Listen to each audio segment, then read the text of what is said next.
Hello বন্ধুরা, আমি আজ বানিয়েছিলাম চিকেন কোপ্তা কারি। তাই ইচ্ছে হলো সেই রেসিপিটা তোমাদের সাথে শেয়ার করি। এটা বানানোর জন্য বোনলেস চিকেনগুলোকে ছোট ছোট টুকরো করে কেটে নিয়ে এর মধ্যে পেঁয়াজ, কাঁচা লঙ্কা, আদা কুচি, রসুন দিয়ে ভালো করে পেস্ট করে নিতে হবে।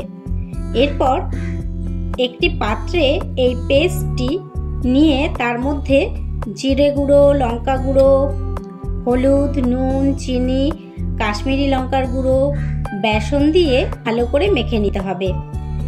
বেসনটাকে আমি একটু শুকনো কড়াইয়ে ভেজে নিয়েছিলাম। এবার এক এক করে এটিকে গোল আকার দিয়ে কড়াইয়ে লাল লাল করে ভেজে তুলে নিতে হবে। গ্রেভিটা বানানোর জন্য গরম তেলে গোটা গরম মশলা, জিরে ফোড়ন দিয়ে তাতে পেঁয়াজ বাটা, আদা বাটা, রসুন বাটা, জিরের গুঁড়ো, লঙ্কার গুঁড়ো, কাশ্মীরি লঙ্কার গুঁড়ো, সস, পরিমাণ মতো নুন, চিনি দিয়ে ভালো করে কষিয়ে নিয়ে তাতে খানিকটা জল দিয়ে একটু ফুটতে দিতে হবে।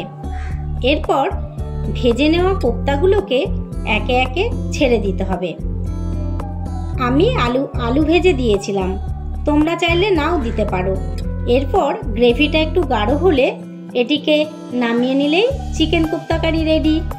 এটিকে তোমরা লুচি, পরোটা ও সাদা ভাতের সাথে খেতে পারো।